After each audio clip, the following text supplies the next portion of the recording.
Hello, my name is Israel Lewis. Today I'm back with another interview. Today I'm going to be interviewing a wonderful, wonderful leader, a huge friend of my mom's as well.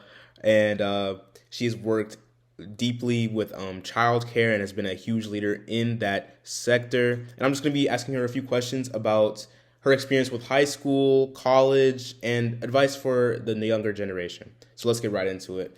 Miss Tamika Brandon, thank you so much for your time. I really appreciate you for being here, hopping on this call with me. And No problem. we're just going to get into a few questions now. All right. Okay. So just to get us started, just tell me a little bit about your experience in high school.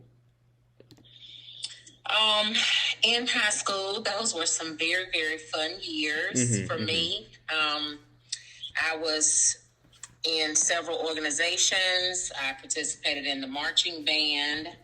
I met some of my lifelong friends in high school as well, some that I'm still friends with today. Oh, wonderful. And we've had different experiences. That we've gone through together, Yeah. including the loss of my best friend, my former high school and college roommate. And but it was great years. Just an opportunity to meet some wonderful teachers, some people who I'm still in contact with today. As far as still in the education sector. Yes. And then some who are just, good grounded people that can give me good advice now that I'm in the field of education as well. Absolutely. Through their experiences. So yeah, it was good. I can imagine. Yeah. Yeah, I'm sorry for your loss as well. I'm sorry about that. Thank you. But, segueing from that, as you've gotten older and you've lived through those things, right? Tell me about something that you appreciate, whether it be relationally or mindset wise, that you appreciate a lot more than you did while you were going through it.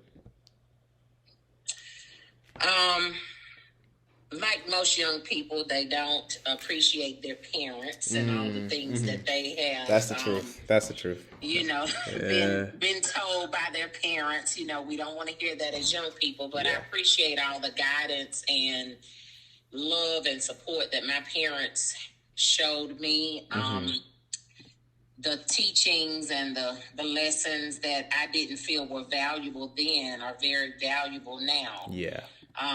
And I understand the importance of those things. And even with my son, some of those same conversations that I said, I will never talk to my kids about this or say this to my kids. I'm having those same conversations with my son as he's getting ready to venture off into his freshman year of college at High Point University. Oh, wow. So just taking some of those things and shedding light. Absolutely. On him as well. And those things didn't seem that important then, but I understand now. Yeah. One of the things that I talked to another person about in one of my interviews was the willingness to understand. And that's something I feel like, especially, I'm not sure if it's just, being a young person, that can be very hard to find. Maybe it's this generation, maybe it's just being, just that essence of being a young person and that teenage angst or whatever you want to call it. But that willingness to understand is such a huge thing, and as someone who's a teenager and that type of thing, I can think of plenty of situations where it was like, oh, I don't really want to hear this right now. I kind of want to go my own way. I kind of want to do this. But that willingness to understand and that willingness to kind of see where your parents are coming from in their decision making for you can be super, super helpful when, you might have a disagreement with them on whatever it may be, So I think that's super important, super, super important. And all right, but as that, this is probably the more loaded question of the bunch, right? But on that topic of looking back in time and looking back on different things that you appreciate, what were some of the choices that you made specifically, that have led you to where you are today, whether that be mindset wise or the people that you surrounded yourself with or whatever it may be. Can you attribute, to your lifestyle today? I would have to say, some of the individuals that I've come in contact with have been very instrumental, particularly my parents. They both were entrepreneurs. Yeah.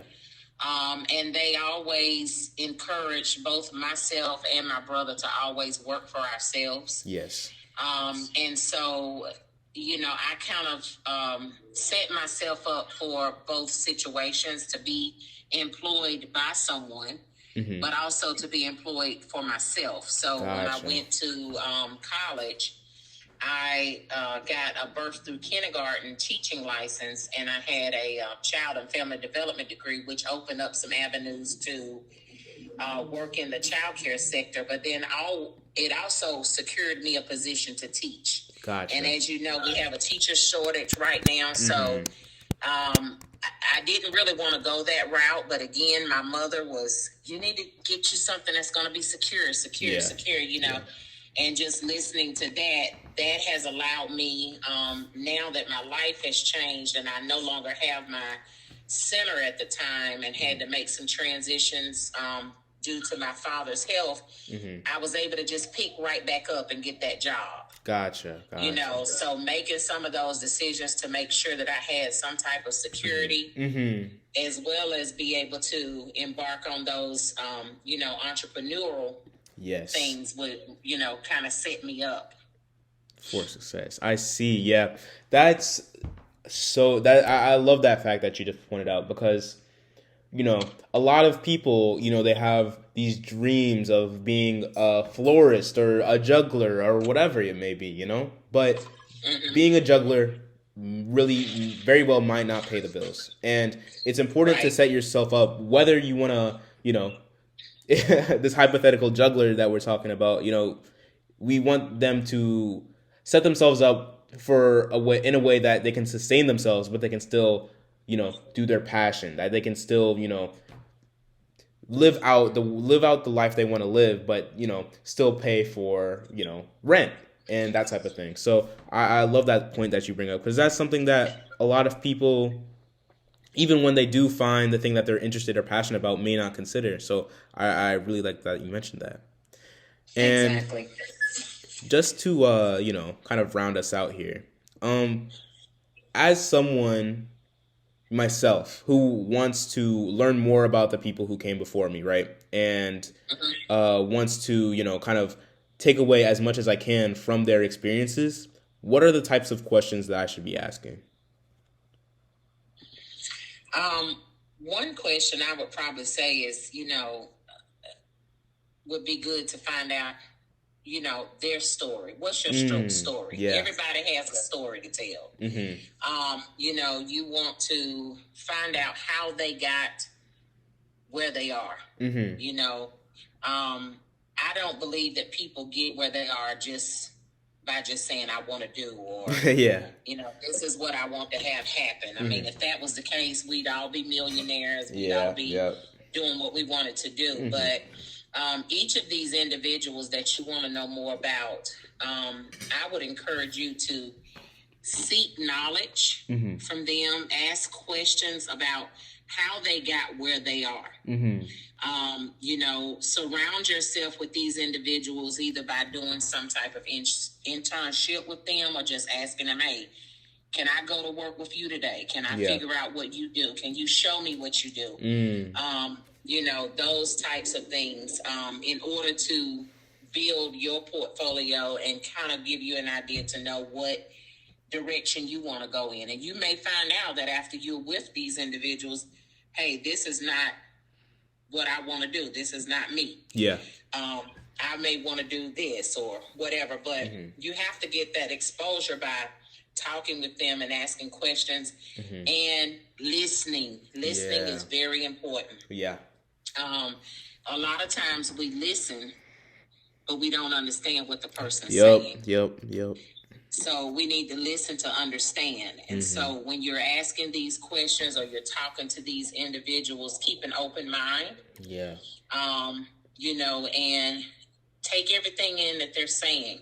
Mm-hmm. Not saying that you're going to use everything, but knowledge is power. Yeah. And so knowing and having the information is key. Mm-hmm. And so, just like I said, listening to understand what they're saying is going to be very important. Yes. Yeah. That, circling back to that theme of, the willingness to understand and the willingness to, obviously listen, but really comprehend what you're listening to.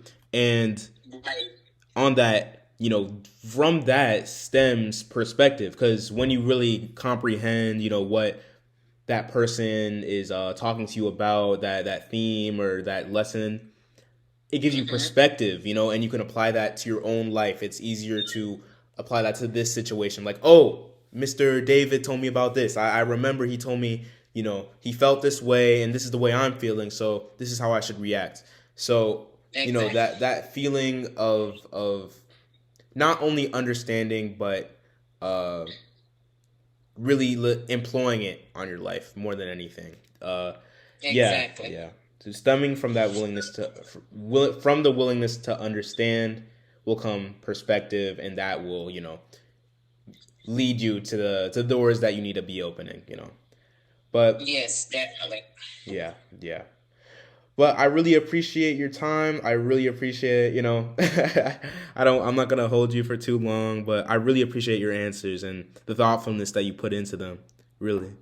Well, no problem, and I wish you the best and much success. I know you're in your senior year, and it's a lot of opportunities out here, and just in speaking with your mother, I know that you have some things that you're wanting to do, and I just say go be great. Yes, ma'am.